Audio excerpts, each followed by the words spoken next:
लोगों के कहने से मैंने सरपंच लोगों को यहाँ बुला लिया है। अब जो पंचों का फैसला होगा वो आप लोगों ने मानना होगा। अब पुरुषोत्तम भाई शाही हमारे पंच प्रमुख रहेंगे, आप अपना फैसला सुना ही दो। गोपाल, थारी छोरी माँ ना बन सकती, और जो छोरी माँ ना बन सके उसकी शादी नहीं हो सकती। अपनी छोरी को ले और चल जाए यहाँ से। ना सरपंच साहब, मारे पे ऐसा जुल्म ना करो। जरूरी तो नहीं ना कि कमी मारे अंदर ही हो, जहाँ में भी तो कमी हो सकती है ना। जे एक बार डॉक्टर के पास चेक करा लेते तो अच्छा होता। तू मन्ने नामर्द भुला रही है। हमारा टेस्ट कराने के लिए डॉक्टर के पास जाने की जरूरत नहीं है। हमारा बीज किसी और के कोख में पल रहा है। काश, क्या बोल रहा है तू? जो कह रहा हूं वही सच है। तो कौन है छोरी? बुला उसको।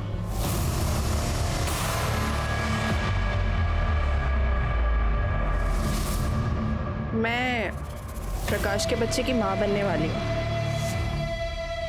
ये मेरी रिपोर्ट से आप देख सकते हैं। अरे हम कोई रिपोर्ट ना देखते। सुन गोपाल, देख, ये छोरा प्रकाश नामर्द ना है। क्या हो रहा है सरपंच साहब? सबके सामने यो छोरा कह रहा है कि इसके संबंध दूसरी औरत के साथ है, और आप इसने सजा देने की बजाय। अरे इसमें सजा की क्या बात है? जो छोरी अपने साथी को पल्लू से पकड़कर ना रख सकी, वो चला गया किसी और का आंचल पकड़ने। मर्द के लिए कुछ सही गलत ना होता। और छोरी सुन, तेरा जब तक बच्चा नहीं हो जाता तू यहीं रहेगी, इसी घर में। वरना हमारी बेटी में कोई खोट नजर ना आवे। चल मान ली थारी बात, तो एक मौका हम उसे और देंगे। ये थारी छोरी सुनीता अपने जेठ दीपक के साथ सोएगी। ये अभी भी बच्चा पैदा नहीं कर सकी, तो इसने वापस जाना पड़ेगा। ना सरपंच साहब, मैं ऐसा नहीं करूंगी। युग के कह रहे हैं आप अपने जेठ के साथ? इससे गंदी बात ना हो सकती कुछ। हम ना मानते ये सब। छोरी, तने तो कोई आपत्ति ना है?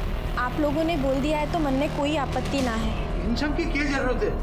हाँ हाँ, हम पंचों में से कोई जांच ले। अगर आप सबको कोई आपत्ति ना हो तो मैं जांच लूं। कि घर में ही रहने देना चाहिए। तो फिर यह तय रहा कि दीपक सुनीता की कोख में अपना बीज डालेगा, और अगर उसके बाद भी ये गर्भवती नहीं हुई तो इनका कोई रिश्ता नहीं रहेगा। हमारी समझ से बाहर है सब। चुप! एक शब्द भी और बोला तो बिरादरी का कोई भी आदमी तेरे साथ कोई व्यापार नहीं करेगा।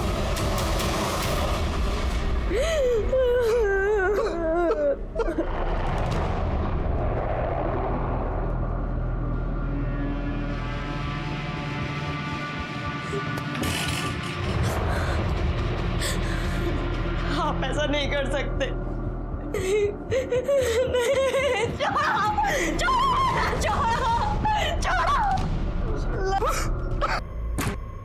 Bye bye.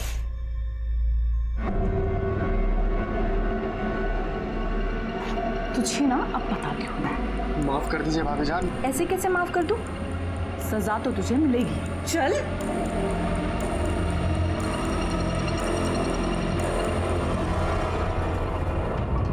महीना हो गयो थारी छोरी के कोख में दीपक का बीज गिरे हुए। फायदा तो हुआ कौन ही? अब तो तू मानेगा ना कि थारी छोरी बंजर है। अरे इन लोगों ने थारी बेटी को साल भर रखा, खिलाया पिलाया, फिर इनके भी तो समय का नुकसान हुआ ना। ये प्रकाश का इतने दिन में छोरो भी हो जाता और शादी भी हो जाती। अब हर जाने के 30 लाख रुपए तने इनको देने पड़ेंगे। और सुन भाई छोरा, अब तू नई लड़की के साथ रह सकता है। अगर उससे कोई छोरा छोरी हो गयो तो थारी शादी करवा देंगे। यो क्या कह रहे हैं साहब? यो हमारी छोरी के साथ अन्याय होगा। क्या अन्याय की बात कर रहा था? ये छोरे के अगर थारी छोरी के साथ बच्चा हो जाता तो प्रकाश थारे को पैसे देता कि नहीं? अब हर जाने के पैसे तू देगा। और एक बात, ये थारी छोरी की शादी अब ऐसे आदमी से होगी जिसकी पत्नी का स्वर्गवास हो गया है और अपने पीछे वो बच्चों को छोड़ गई। पंचा,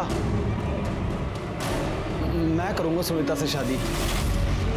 आप सबने तो पता है हमारी बीवी पिछले साल मर गई थी एक बच्चा छोड़ के। तो तय रहा कि सुनीता की शादी केशव के साथ होगी। क्यों भाइयों? हाँ। ये कैसे लोग थे? ये कैसी प्रथा थी? आखिर किसी को भी सुनीता के जिंदगी का इस तरह से फैसला करने का अधिकार किसने दिया था? पंचों ने सिर्फ सुनीता के रिश्ते का ही नहीं, उसकी जिंदगी का फैसला कर दिया और सुनीता के पास कोई चारा नहीं बचा था। उसके पिता गोपाल ने हर्जाने की रकम भरी और सुनीता की शादी केशव से करा दी गई। इसके ठीक 3 महीने बाद एक ऐसी घटना घटी जिसका किसी को भी अंदेशा नहीं था।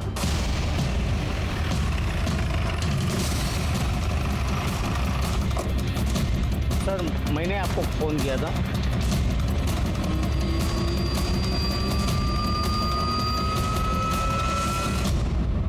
गले पर नाखून के निशान, चेहरे पर खरोंचें।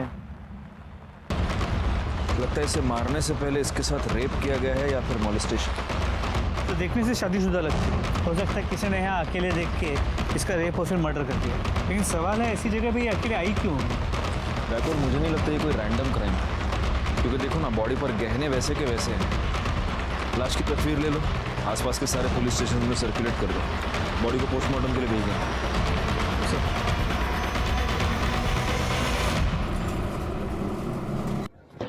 सर, बैकवर्ड, उस लड़की के बारे में कुछ पता चला?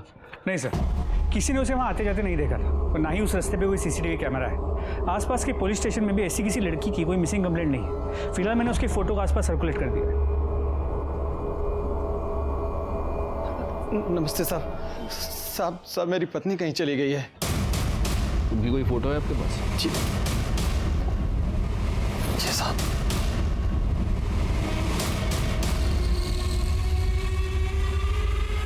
बैकवर्ड, ये कब से गायब है? कल रात से साहब। ये कल रात चली गई और आप अभी आ रहे हैं? नहीं साहब, वो मैं लेट आया था तो कह रही थी उसने अपने बाबा साहब के पास जाना है। मैंने कह दिया जा, मुझे नींद आ रही थी। फिर वो चली गई, मैं सो गया और सुबह बाबा साहब को फोन किया तो नहीं साहब, रात को घर नहीं आई। और अब वो कभी आएगी भी नहीं। साहब ऐसा क्यों बोल रहे हैं साहब आप? क्या मतलब है साहब? आज सुबह हमें इनकी लाश मिली। लाश? क्या कह रहे हैं साहब आप?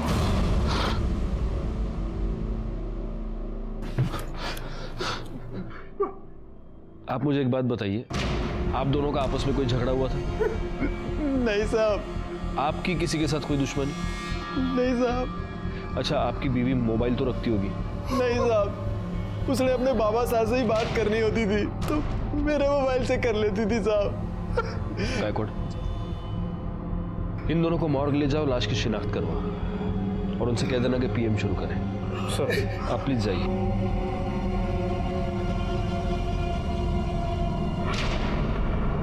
पर पापा कुछ कीजिए ना। मेरी तो कुछ समझ में नहीं आ रहा बेटा, मैं क्या करूं। पर पापा बात तो करके देखिए एक बार। देख बेटा, अभी मैं कोटा में हूँ, 15 दिन के बाद आऊंगा, फिर देखूंगा क्या करना है। ठीक है, प्रणाम।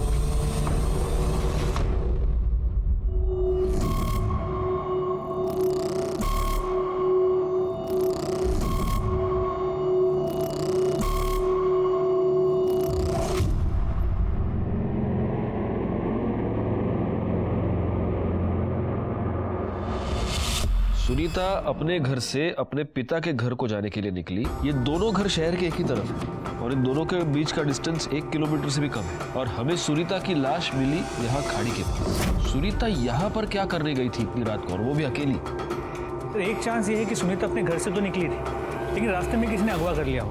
पता नहीं क्यों मुझे ऐसे लगता है कि सुनीता का मर्डर किसी ऐसे आदमी ने किया है जो उसे जानता था। एक काम करो, केशव और गोपाल के आस पड़ोस में थोड़ी पूछताछ करो, देखो अगर सुनीता को जाते हुए किसी ने देखा हो तो। सर,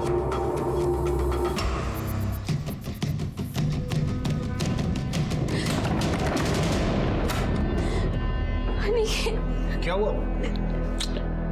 क्या हुआ?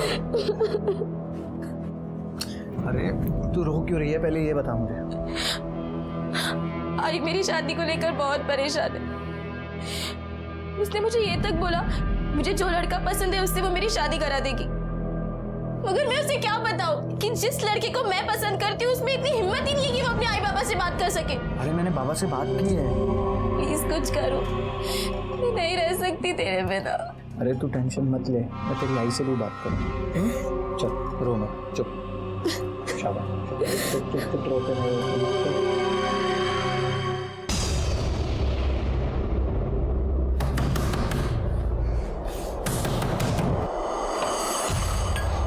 कहाँ है? प्रकाश! प्रकाश! क्या हुआ? क्या तमाशा चल रहा है यहाँ? हमारी बेटी की जान ली है तूने। हमारी सुनीता को मारा है तूने, ना छोड़ूंगा नहीं तेरे। अरे तुम्हारे दिमाग खराब है क्या? कुछ भी बोले जा रहे हो। दिमाग सही है अब मेरा। अब तुम सबके दिमाग ठिकाने लगा दूंगा मैं। हमारी बेटी की जान ली है, सुनीता को मारा है तुम लोगों ने। मैं पुलिस से सब बता दूंगा। देख गोपाल, यहाँ तमाशा करने की कोई जरूरत नहीं है। जो भी हुआ है वो पंचों के मर्जी से हुआ है, और आगे जो भी होगा ना पंचों के कहने पर ही होगा, समझा? उस रात आपने सुनीता को कहीं घर से जाते हुए देखा था? बाहर जाते 1-1.25 साल से तो यहाँ घर पर आई ही नहीं है। ठीक है।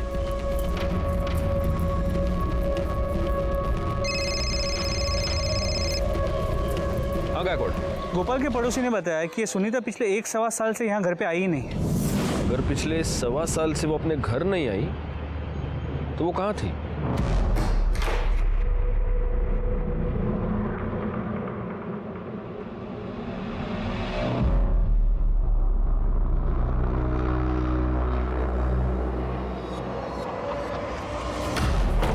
ये क्या कर रही हो अंजू? मैंने मना किया नहीं सब कपड़े दिन में पहनने को। क्यों? मैं अच्छी नहीं लग रही? नहीं, तुम तो हमेशा अच्छी लगती हो।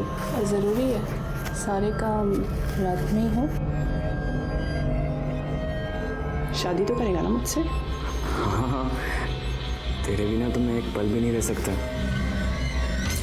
मैंने कुछ नहीं किया, मैंने कुछ नहीं किया साहब, मैंने कुछ नहीं किया साहब। बड़ा बॉय आएगा साहब, मैंने कुछ नहीं किया साहब। अरे एयर फ्राइड है, ऑयल फ्री। मैंने कुछ नहीं किया साहब। उस दिन तू ये बोल रहा था कि तू घर आया, उसके बाद तेरी बीवी ने उससे कहा कि वो उसके बाबा के पास जा रही है और वो चली गई। जी सर। लेकिन तूने हमें ये नहीं बताया कि उस रात को तेरी और तेरी बीवी की बहुत बड़ी लड़ाई हुई थी। कोई लड़ाई ना हुई हमारी।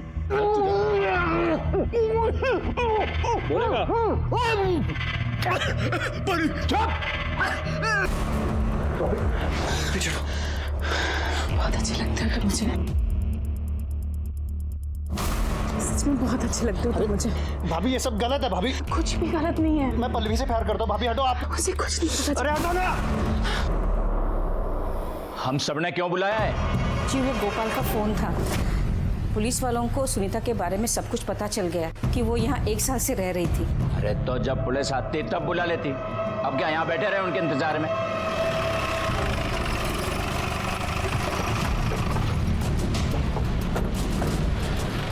राणे, तुम जरा आसपास पूछताछ करो। सर।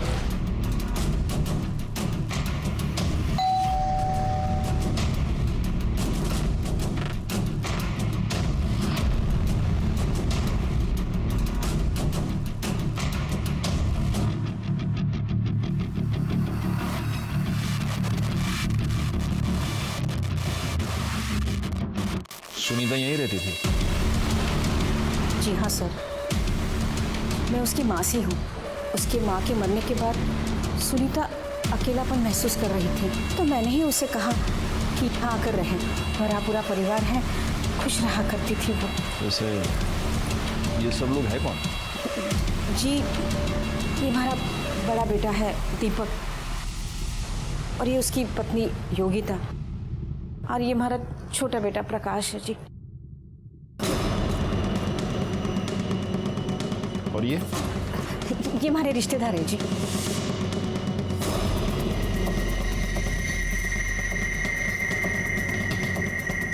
और आप? ये भी हमारे रिश्तेदार है। सुनीता की किसी के साथ कोई लड़ाई, कोई झगड़ा घर में या बाहर? नहीं जी साहब, गाय थी वो हमारी, उसका भला किसी के साथ क्या झगड़ा हो सकता है? सुनीता बहुत प्यारी बच्ची थी साहब, उसके बारे में सुना तो बुरा लगा। गायकवाड़, हो ना हो ये लोग जरूर हमसे कुछ छुपा रहे हैं। सर, ये सुनीता के बारे में कुछ बताना चाहते। वो प्रकाश की बीवी है। प्रकाश की बीवी? लेकिन हमें तो ये बताया गया कि ये उसकी मासी का घर है। नहीं साहब, हमें तो हमेशा यही लगा कि वो प्रकाश की बीवी है।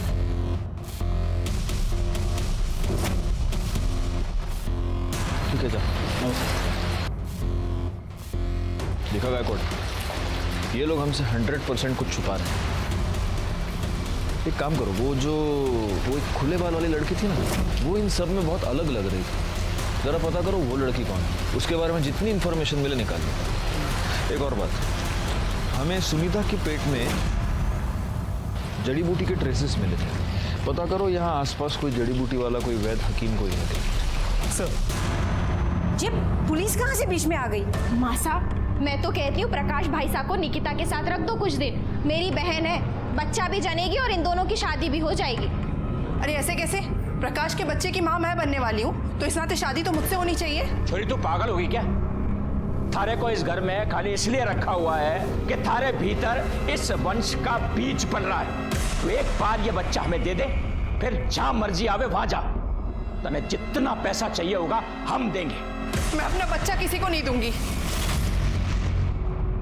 तुमने कहा था ना तुम मुझसे शादी करोगे। तुम बोल क्यों नहीं रहे हो? कुछ बोलो। मैंने कहा था, पर मैं क्या करूं? मैं ना आप लोगों को ऐसा नहीं करने दूंगी। ये जो आप लोगों की प्रथा है ना, आप लोगों में चलती होगी। मैं पुलिस स्टेशन जाऊंगी अभी।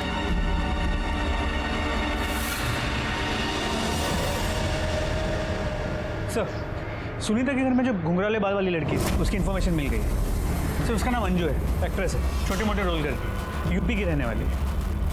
एक्ट्रेस?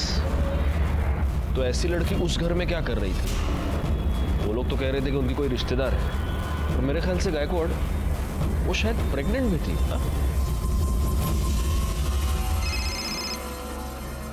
हेलो, मैं भाईंदर पुलिस स्टेशन से सीनियर इंस्पेक्टर राजेश यादव बोल रहा हूँ। मुझे आपसे कुछ बात करनी है। देखिए इंस्पेक्टर, मैं भी आपसे बात करना चाह रही थी।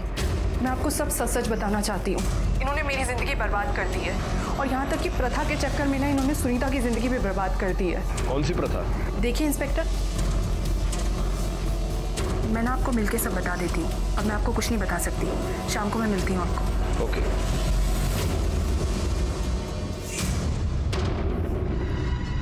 अरे छोड़। तो एक बात बता, तू मेरा काम करेगा या नहीं करेगा? क्यों? तेरा मन भर गया ना मेरे से? इकबाल, ऐसे बात मत कर कि तुझे मुझसे प्यार हो गया है। हम दोनों एक दूसरे के साथ सिर्फ अपने अपने मतलब के लिए। इकबाल, मुझे अनिकेत चाहिए, कुछ कर।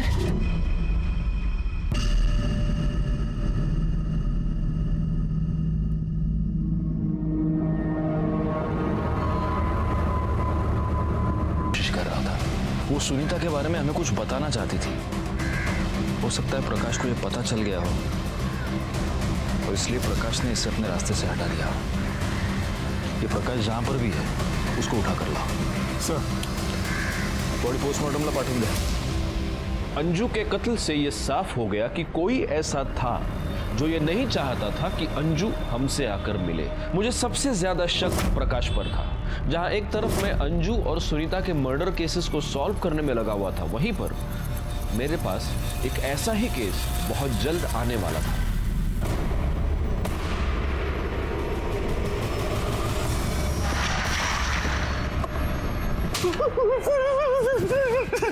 सर, मुझे कुछ नहीं पता सर। अंजू की हमसे बात हुई थी, तब उसने हमें यह बताया कि तुमने उसे फंसाया है। सर, मुझे कुछ नहीं पता, वैसा क्यों बोल रही थी? वो तुम्हारे बच्चे की मां बनने वाली थी। नहीं सर। तो फिर वो तुम्हारे घर में क्यों रह रही थी? मासा की बचपन की सहेली की बेटी थी सर, इसलिए वो हमारे घर पे रह रही थी। अंजू ने हमें किसी प्रथा के बारे में बताया। वो ये कह रही थी कि तुम लोगों ने मिलकर सुनीता की इसको इतना मारो कि सच अपने आप बाहर निकल आए। नहीं सर, अंजू की पोस्टमार्टम रिपोर्ट से इसका भी गला दबा कैसे मारा गया, और ये 6 महीने प्रेग्नेंट। सर, एक बात और, मरने से पहले अंजू के साथ भी रेप किया गया था, और इसके केस में भी प्रोटेक्शन यूज किया गया। संजू के कॉल रिकॉर्ड्स, मरने से पहले आखिरी कॉल इसने किसी उमेश को किया था। बोला भी उमेश को। क्या सर, ऐसे कैसे हो सकता है? कल रात में मेरी अंजू से बात हुई थी सर। मैं उसका कोऑर्डिनेटर हूँ और वो अच्छी दोस्त है मेरी। ये अंजू प्रकाश के घर में क्यों रह रही थी? सर, वो दोनों का अफेयर चल रहा था, और अंजू प्रकाश के बच्चे की माँ बनने वाली थी। अंजू ने जब हमें फोन किया था तो वो ये कह रही थी कि प्रकाश ने उसे फंसाया है, किसी प्रथा के बारे में बात कर रही थी। कौन सी प्रथा, तुम कुछ जानते हो? प्रकाश और उसके खानदान वाले पुराने ख्यालात के। पहले प्रकाश सुनीता के साथ रहता था। अच्छा, मतलब सुनीता उसे बच्चा नहीं दे सकती थी इसलिए प्रकाश ने उसे छोड़ दिया। और ये अंजू प्रेग्नेंट थी, लेकिन प्रकाश उसे इसलिए नहीं अपना सकता था क्योंकि वो उससे कम्युनिटी की नहीं थी। ठीक है, तुम जा सकते हो।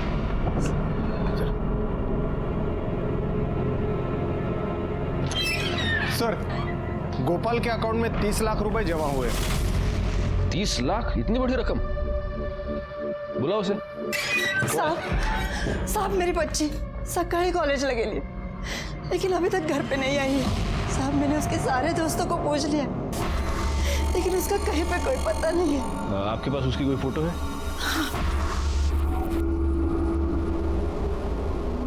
क्या नाम बताया आपने? पल्लवी। रानी, फोटो सर्कुलेट करो, इनसे नंबर ले लो और नंबर ट्रेस पे डालो। अगर घर के बाहर, कॉलेज के बाहर कोई सीसीटीवी कैमरा हो, उसका फुटेज निकलवाओ, दोस्तों से पूछताछ करो। तुम्हें यांच्यावर था। आइए। मुझे समझ में नहीं आता मैं आपसे क्या कहूं। आपकी बेटी का खून हुआ, लेकिन फिर भी आपने इस प्रथा के बारे में हमें नहीं बताया। मैं डर गया था, यो मैं आपको अपनी प्रथा के बारे में बताता तो तुम्हारे को भी मार देते हो लोग। डर गए थे? सच क्यों नहीं बताते? उन लोगों ने पैसे देकर आपका मुंह बंद कर दिया था। आपके बैंक अकाउंट में 30 लाख रुपए कहां से आ गए? तुम्हारे ही पैसे थे साहब, जो मैंने प्रकाश को दिए थे। मैं माँ बनने वाली हूँ, वो भी केशव के बच्चे की। आप लोगों ने परंपरा के नाम पर क्या क्या नहीं किया मेरे साथ, यहाँ तक कि हमारा बलात्कार भी करवाया। अब तो आप लोगों को यकीन हो गया ना, बंजर नहीं हूँ मैं। हमारे को हमारे हर जाने के 30 लाख रुपए वापस चाहिए। एक बार फैसला हो चुका है, तन्ने 1 रुपया भी ना मिलेगा। थूकती हूँ मैं आपके इस फैसले पर। मुझे मेरा पैसा भी चाहिए और न्याय भी, वरना एक एक को जेल भिजवा दूंगी मैं। सुनीता के मरने के बाद हमारे ऊपर दबाव बनाया उन लोगों ने। हमारे से कहा कि अगर मैंने पुलिस के सामने अपना मुंह खोला तो हमारे साथ बिरादरी का कोई आदमी व्यापार धंधा नहीं करेगा, और मुंह बंद रखने के लिए हमारे पैसे भी वापस कर दिए। आपकी बेटी का खून हुआ और आप प्रथा और पंचों के नाम पर चुप रहे। आपको नहीं लगा कि आपकी बेटी को न्याय दिलवाना चाहिए? सर, अंजू के पेट में जो फीटस था उसका डीएनए रिपोर्ट बच्चा प्रकाश का ही। अरे मुझे क्यों मार रहे हो सर? क्योंकि डीएनए रिपोर्ट से साबित हो गया है कि अंजू तेरे ही बच्चे की मां बनने वाली थी। बोल। तो तूने अंजू को इसलिए मारा क्योंकि वो तेरे बच्चे की मां बनने वाली थी। तूने सुनीता को इसलिए मारा क्योंकि तू उसके पैसे वापस नहीं करना चाहता था, है ना? नहीं, मैंने किसी को नहीं मारा सर। मैं तो अंजू से शादी करना चाहता था, लेकिन मैं पंचों के खिलाफ नहीं जा सकता था सर। आप लोग पंच हैं और पंच को परमेश्वर कहा जाता है, लेकिन आप सब ने मिलकर सुनीता पर इतने बड़े अत्याचार किए। हमने तो फैसला सुना दिया था कि अलग हो जा, यही प्रथा है। और बलात्कार? आपके कहने पर चुप। आपके कहने पर इस दीपक ने सुनीता के साथ बलात्कार किया। वो छोरी आखिर तक यही कहती रही कि उसके भीतर कोई दोष ना है। तो आप उसकी टेस्ट करवा सकते थे डॉक्टर के पास ले जाकर। हम डॉक्टर वाक्टर को नहीं मानते, लेकिन आप ये तो मानते हैं कि इसने सुनीता के साथ बलात्कार किया। प्रथा बचाने के लिए हमें जो कुछ करना पड़ेगा हम करेंगे, यही हमारी परंपरा है। साहब रेप करें? नहीं साहब, मैं बताता हूँ साहब। मैं मानता हूँ मैं सुनीता के साथ गंदा काम किया, लेकिन मैं अगर वो नहीं करता ना साहब तो पंच मुझे भी सजा सुना देते। ये सब सबकी रजामंदी से हुआ था साहब। शारीरिक संबंध में रजामंदी औरत की होनी चाहिए। ये सब के सब गुनहगार हैं, लेकिन दीपक के खिलाफ हम कुछ भी साबित नहीं कर पाएंगे। अभी वो मान तो रहा है कि रेप उसने किया था, लेकिन कोर्ट में मुकर जाएगा।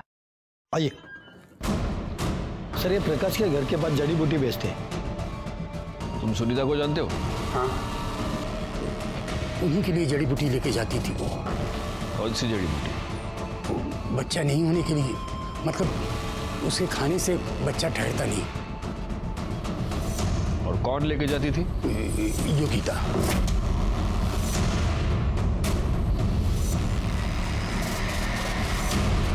तो तुमने सुनीता को वो जड़ी बूटी खिलाई ताकि उसका बच्चा न ठहरे। हमारे से गलती हो गई साहब।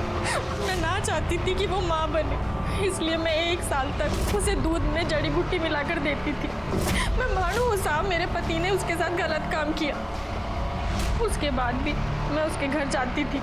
ले तू ये लड्डू खा, इसमें खास जड़ी बूटी है। ले, इससे तुझे ताकत भी आएगी और तेरा बच्चा भी ठहर जाएगा। एक बार बस तू माँ बन जा, फिर प्रकाश से शादी तेरी मैं करा के दूंगी। खा खा खा। क्यों किया तुमने ऐसा? साहब मैं चाहती थी कि हमारी बहन की शादी प्रकाश से हो जाए। और अंजू? अंजू को भी तुम लोगों ने मिलकर मारा क्योंकि तुम लोग ये जानते थे कि वो प्रकाश के बच्चे की माँ बनने वाली है और वो हमसे मिलने वाली है। ना साहब, मैं मानती हूँ कि मैंने गलत काम किया, लेकिन मैं सच बोल रही हूँ साहब, मैंने किसी की जान ना ली साहब। पाटिल मैडम, इनसे जरा अपने तरीके से पूछताछ कीजिए और तब तक कीजिए जब तक ये सच ना बोले। सर, पल्लवी का कॉल रिकॉर्ड। पल्लवी का मोबाइल उसके घर के आगे ही बंद हो गया था। लास्ट कॉल उसने किसी अनिकेत को किया था जो अंधेरे में रहता है। इस अनिकेत के साथ उसकी हमेशा बातें हुआ करती थी। उसके घर जाके पता करो। सर।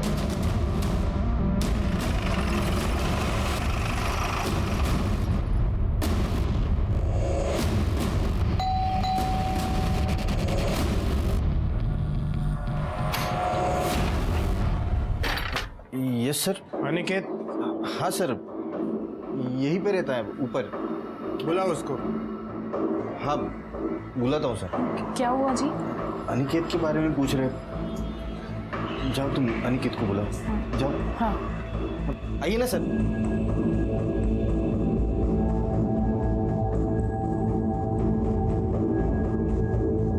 क्या हुआ सर? पल्लवी को जानते हो? हाँ सर, मेरी दोस्त है। सिर्फ दोस्त? गर्लफ्रेंड है सर। तुम्हारी गर्लफ्रेंड अपने घर से गायब है। क्या पल्लवी गायब है? कॉलेज के लिए निकली थी, अपने घर पे वापस नहीं आई। मैं खुद उसका फोन कब से ट्राई कर रहा हूँ। कहीं तुमने तो उसे छुपा कर नहीं रखा? सर मैं ऐसा क्यों करूंगा सर, मैं तो उससे प्यार करता हूँ। आप चाहे तो देख लीजिए, मैं यहाँ पर किराए पर रहता हूँ, ये मेरे मकान मालिक है। करडे सर्च करा सगळीकडे। सर। अरे आप रुकिए, आप अंदर नहीं जा सकती, वो मेरा पूजा घर है। देखिए, हमें सिर्फ पल्लवी को ढूंढना है। लेकिन मेरे पूजा घर में कोई कदम नहीं रखेगा, और जो अंदर जाना है तो आप कोर्ट से ऑर्डर लेकर आइए बस।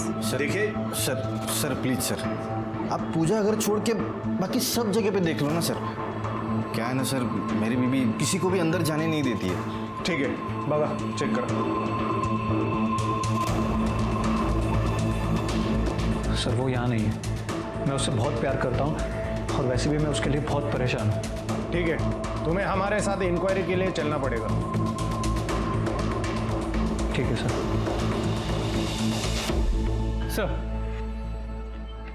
सर सभी पंच सुनीता के घर वालों के कॉल रिकॉर्ड चेक किए, सब क्लीन है।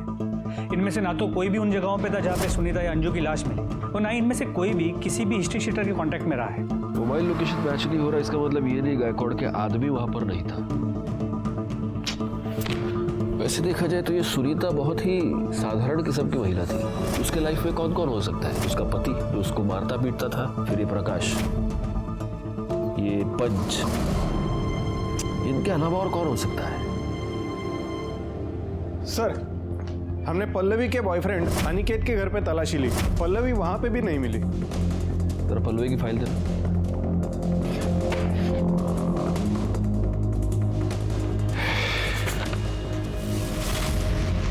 एक मिनट।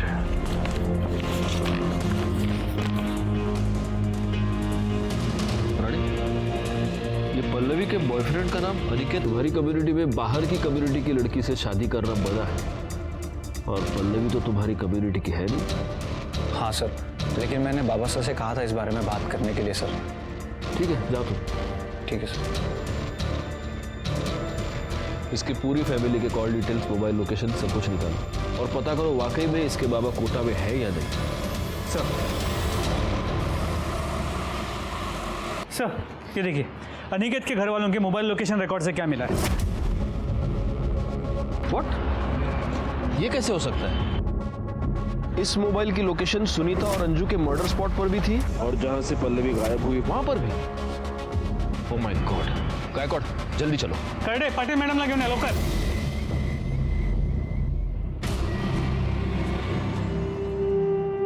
हाँ मास्टर, मैं घर आ रहा हूं।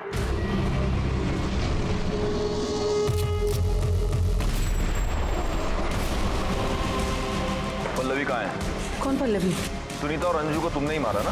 मैंने किसी को नहीं मारा। गायकवाड पूरे घर की तलाशी लो, पल्लवी को ढूंढो। तलाशी? तलाशी कैसे ले सकते हैं सर? अरे हमारे घर में क्या है भाई? मैं कह रही हूँ ना, कोई भी ना है।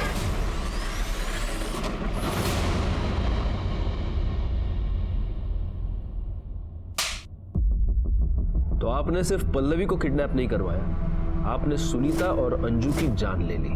मरवाया नहीं साहब, अपने हाथों से मारा है मैंने। हमारे दादा साहब मुंबई में आके बसे थे, धीरे धीरे सब लोगों ने बसाया था उन्होंने। तो मारी और मारे भाई पुरुषोत्तम की तो ये जिम्मेदारी बनती थी ना कि हम अपनी प्रथा को खराब ना होने दें। मैं किसी भी हाल में अपनी रीत बंद और प्रथा को खराब नहीं होने दे सकती थी साहब। इसीलिए मैंने उन दोनों सुनीता और अंजू को मारा। और जब मैं उन दोनों को सजा दे सकती थी तो उस छोरी पल्लवी को कैसे छोड़ देती? उसने तो हमारा बेटा बहकाया था साहब, उसे तो सजा मिलनी ही चाहिए थी। आपकी इस बेतुकी प्रथा की वजह से आपने 3 लड़कियों की जिंदगी बर्बाद कर दी और 2 की जान ले ली। शर्म आनी चाहिए आपको। आज तक मैंने यह सुना था कि औरत औरत की दुश्मन होती है, आज मैंने देख लिया। मधु और अनिल को उनके किए की सजा मिली। प्रथा की आड़ में दोनों ने बहुत ही संगीन अपराध किया था। दीपक ने सुनीता का रेप किया था, लेकिन ये बात हम साबित नहीं कर पाए। कोर्ट में किसी ने भी मुंह नहीं खोला। इतना सब कुछ हुआ, मेरे मन में बस एक सवाल है, क्या किसी को भी इस बात की दस्तक नहीं मिली थी कि ये बेतुकी प्रथा आगे जाकर इतना बड़ा आपराधिक रूप ले लेगी? पंचों ने सुनीता का रेप उसके जेठ से करवाया, लेकिन उसके खिलाफ किसी ने भी आवाज नहीं उठाई, यहाँ तक कि उसके पिता गोपाल ने भी नहीं, सुनीता के मर जाने के बाद भी नहीं। हमारे देश में ऐसी कई प्रथाएं हैं। इन प्रथाओं के नाम पर बड़े लोग छोटे लोगों का शोषण करते हैं, क्योंकि वो ये जानते हैं कि अगर वो इन प्रथाओं का ढोंग नहीं रचेंगे तो समाज में उनका स्थान खतरे में आ जाएगा। इसीलिए ऐसी प्रथाओं का बंद हो जाना ही हमारे लिए सही है। इसी के साथ मैं सीनियर इंस्पेक्टर राजेश जाधव आपसे विदा लेता हूं। दोबारा मिलूंगा, तब तक सतर्क रहिए और देखते रहिए क्राइम पेट्रोल दस्तक, क्योंकि मकसद बताना नहीं, बचाना है।